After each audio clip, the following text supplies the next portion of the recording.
You're sitting in your car, engine off. The meeting ended 20 minutes ago, but you're still in the parking lot. You just got a text from your bank. Low balance alert. You made $6,200 this month. Where did it all go? You scroll through your transactions. Coffee, groceries, rent, insurance, subscriptions you forgot.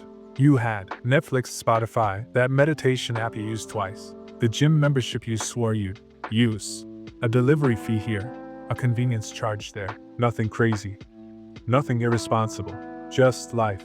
And somehow you're broke again. Here's the part that really gets you. You make more money than your parents ever dreamed of. They raised 3 kids on half what you earn. They owned a house, took vacations, had savings. You can barely afford your studio apartment. What changed? In the next 25 minutes, I'm going to show you something that will fundamentally shift how you see your entire financial life. This isn't about budgeting tips or side hustles. This is about understanding the invisible architecture of a system designed to keep you dependent, exhausted, and broke. This is the salary trap. Let me introduce you to Marcus. He's 29, works in marketing, makes $72,000 a year. By historical standards, Marcus is wealthy. $72,000. His grandparents would have called that rich. In 1970, the median household income was about $9,000, adjusted for inflation. That's roughly $70,000 today. Marcus makes what an entire household earned back then. He should be living like a king. He's not. Marcus gets paid every 2 weeks. That's $2,769 gross per paycheck. After federal taxes, state taxes, Social Security, and Medicare, he sees about $2,100. Now watch what happens. Rent, $1,400 for a 1-bedroom apartment, 40 minutes from work. That's 67% of his paycheck gone. Before he buys a single thing, his parents pay 25% of their income for a 3-bedroom house. But we're just getting started. Student loans, $320 a month. He borrowed $45,000 for a degree that got him this $72,000 job. He's been paying for 6 years. He still owes $38,000. Car payment, $380. He needs it for work. Public transit doesn't go where he needs to be. Car insurance, $180. He's a safe driver. No accidents, doesn't matter. Health insurance, $210. His employer covers some of it. This is his share. Phone, $85. Internet, $70. Electricity and gas, $120. We're at $2,765. He's already $665 in the hole, and we haven't bought food yet. Oh, wait. I forgot. His paycheck is only $2,100. So actually, he's $665 underwater before we even start. This is where the second paycheck comes in. That covers groceries, $350, gas, $140, and maybe he puts something toward his credit card, $150. Marcus has $46 left for 2 weeks, $46 for everything else. Toiletries, laundry, a friend's birthday, a beer after a bad day. And here's the genius of the trap. Marcus doesn't feel poor. He has a car, he has an apartment, he has a college degree and a professional job. He posts pictures from that one weekend trip he took 3 months ago. From the outside, he looks successful. But he has zero wealth. The system has given him just enough comfort to stop him from asking why he's not actually getting ahead. This is the first weapon of the salary trap. The illusion of prosperity through fragmentation. Your money arrives in one big chunk, and it makes you feel rich for about 11 seconds. Then it fragments into 47 different directions, and you never actually feel like you have anything. You have a lifestyle, not wealth. There's a massive difference. Now let's talk about what happens when you try to escape. Marcus hates his job. His boss is a micromanager. The work is soul crushing. He dreams about quitting, maybe freelancing, starting something of his own, traveling for a year. Every Sunday night, he opens his laptop and stares at a resignation letter he's never sent. Why doesn't he send it? Because he's trapped. Not by chains, not by law. By something far more powerful, obligation. Let me show you how this trap gets set. Marcus graduated college with that $45,000 in debt. Interest rate, 6.5%. He had to find a job, immediately. Not a job he loved. Not a job that fulfilled him, a job that paid enough to cover the minimum payments. He found one, $52,000 a year. Not great, but enough. And the moment he got that first paycheck, something happened. Something subtle. Something dangerous. He upgraded his life. He'd been living with 3 roommates in a place with 1 bathroom. He moved into a better apartment. Only 1 roommate now. His rent went from $600 to $900. He'd been driving his dad's old Honda. It finally died. He needed a car. He got one. $310 a month. 3 years later, he got a promotion. $65,000 now. $15,000 raise. He felt like he'd won the lottery. You know what he did? He moved again. Nicer neighborhood. $1,200 in rent now. Safer parking. Closer to good restaurants. He upgraded his car. The old one was embarrassing to park at client meetings. $380 a month now. He started eating out more. He deserved it. He was making good money. 2 years after that, another promotion. $72,000. He moved again. $1,400 in rent. Do you see what happened? Every time Marcus's income increased, his lifestyle increased to match it. Economists call this lifestyle inflation, but that term is too soft. It sounds optional. This is the ratchet effect. Your expenses ratchet up with every raise, but they never ratchet back down. Marcus can't go back to living with roommates. He's 29. That would feel like failure. He can't get a cheaper car. He needs to look professional. He can't move to a cheaper apartment. He's used to this neighborhood now. The other places feel unsafe, or too far, or beneath where he should be at this point in his career. Here's the trap. Marcus is making 38% more than he was 5 years ago, but he's not 38% more free. He's 38% more trapped, because now he needs that $72,000 job. He can't take a pay cut. He can't take a risk. He can't take 3 months off to figure out what he actually wants to do with his life. Every raise didn't buy him freedom. It bought him a tighter set of handcuffs. This is what I call golden handcuffs. They're comfortable. They're shiny. They feel like success. But you still can't leave. Now here's where this gets really dark. You're probably thinking, okay, but what if I just make more money? What if I get to 6 figures? Surely then I'd be free. Let me introduce you to Jennifer. Jennifer is 41. She's a director at a Fortune 500 company. She makes $180,000 a year. She's in the top 5% of earners in the entire country. And she is completely, utterly, financially trapped. Here's her breakdown. After taxes, federal, state, Social Security, Medicare, she takes home about $120,000 a year. That's $10,000 a month. Sounds like a fortune, right? Mortgage, $3,400. She bought a house in a good school district. Property taxes alone are $800 a month. 2 car payments, $950 total. She and her husband both need reliable cars. Student loans, $680. She has an MBA. Borrowed $95,000 for it. Still owes $62,000. Childcare, $1,800. 2 kids. Daycare for the younger one, after-school program for the older one. Health insurance, family plan $720. Life insurance, $200. Home insurance, $180. Car insurance, $240. Utilities, $320.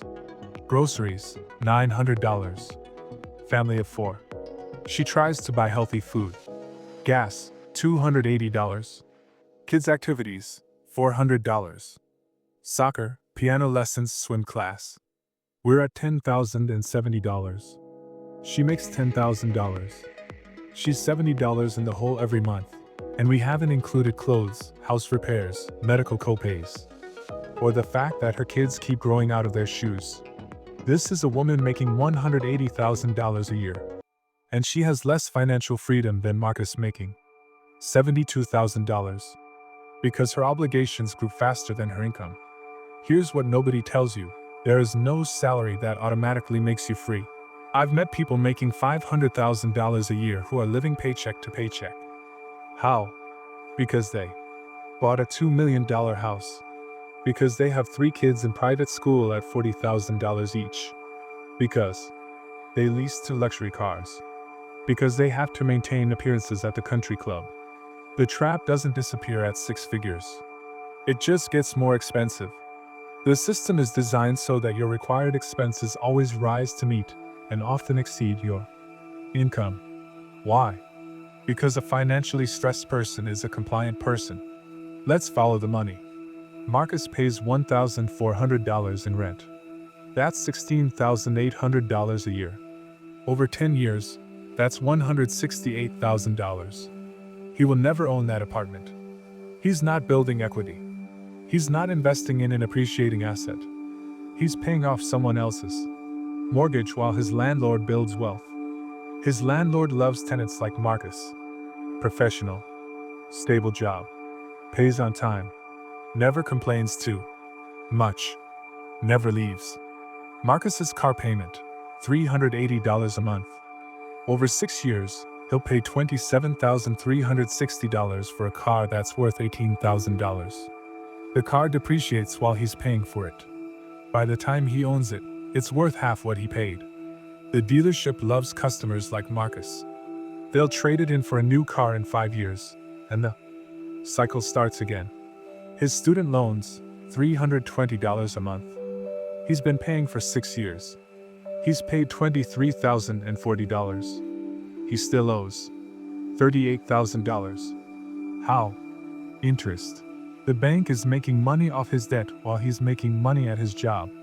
His entire salary is structured so that someone else is always extracting wealth from it.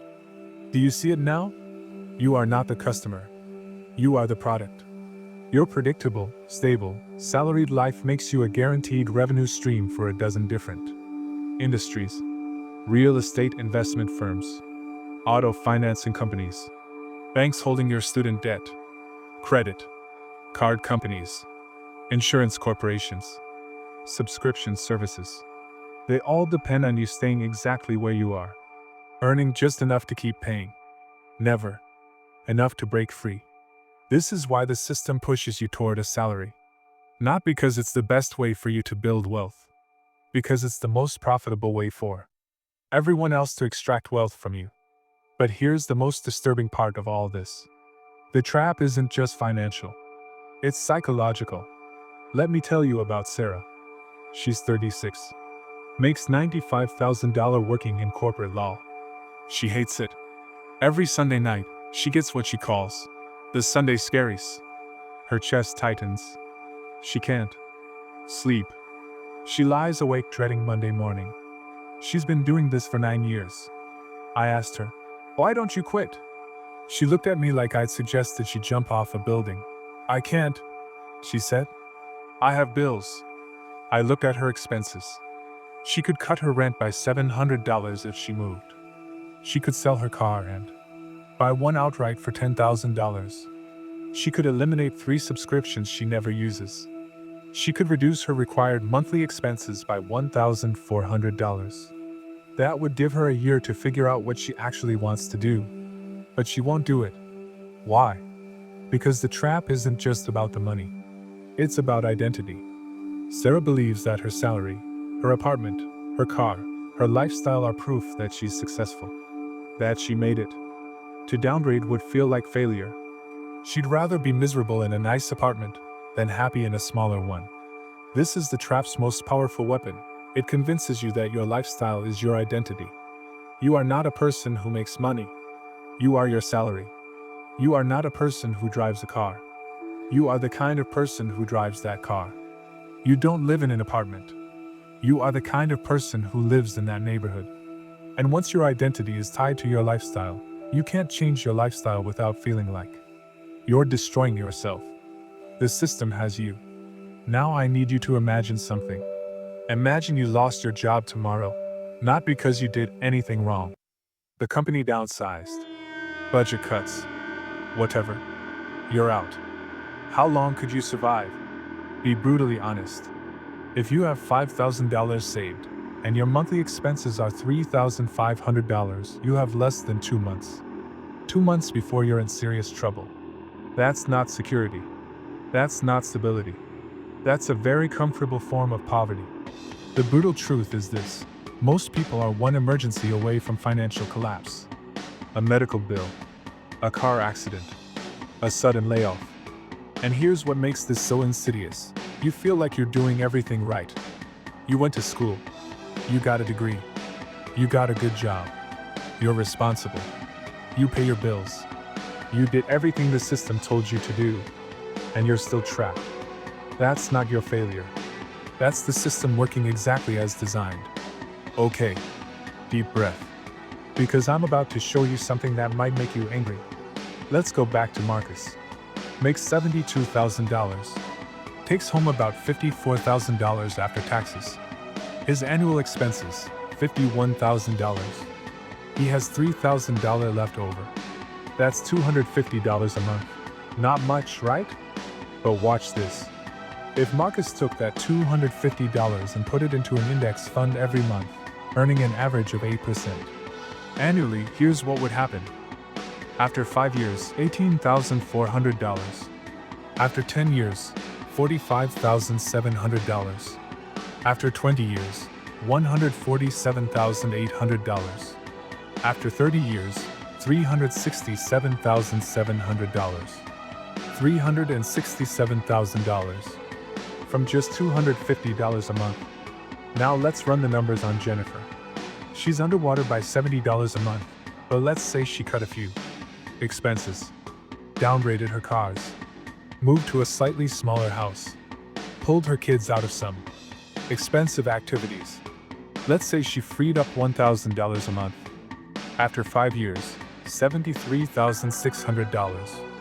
After 10 years, $182,900. After 20 years, $591,500. After 30 years, $1,471,000. $1.4 million. Do you see it now? The difference between being trapped and being free isn't about how much you make. It's about the gap between what you make and what you spend. That gap is everything. That gap is freedom. So how do you escape the salary trap? I'm going to give you the 5-step framework that actually works. Step 1. Stop confusing income with wealth. Your salary is not wealth. It's potential wealth. Wealth is what you keep, not what you earn. A person making $50,000 and saving $10,000 is wealthier than a person making $200,000 and saving nothing. Step 2. Calculate your freedom number. This is the single most important number in your financial life. Your freedom number is how many months you can survive without a paycheck. Take your savings. Divide by your monthly expenses.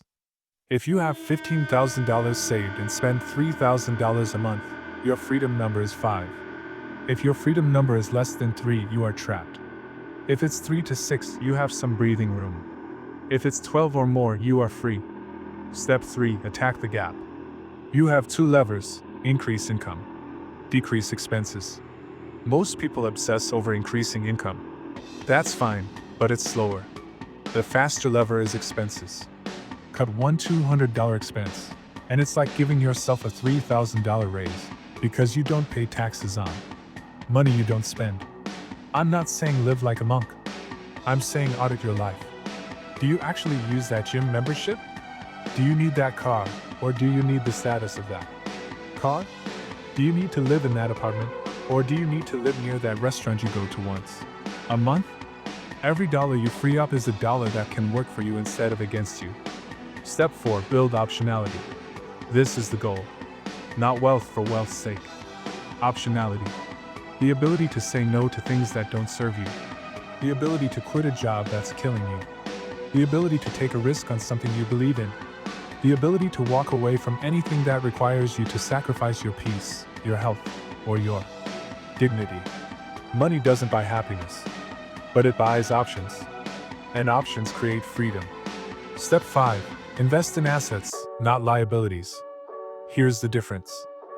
An asset puts money in your pocket. A liability takes money out. Your car is a liability. It depreciates. It requires insurance, maintenance, gas. A stock is an asset. It pays dividends. It appreciates over time. Your fancy apartment is a liability. It takes $1,400 a month and gives you nothing back. A rental property is an asset. It generates income. Most people spend their whole lives buying liabilities and wondering why they're broke. The rich spend their money on assets and let the assets pay for the liabilities. Here's the thing about the salary trap. It's not a conspiracy. Nobody's sitting in a room plotting to keep you broke. It's a system. A series of incentives, norms, and expectations that all push in the same direction.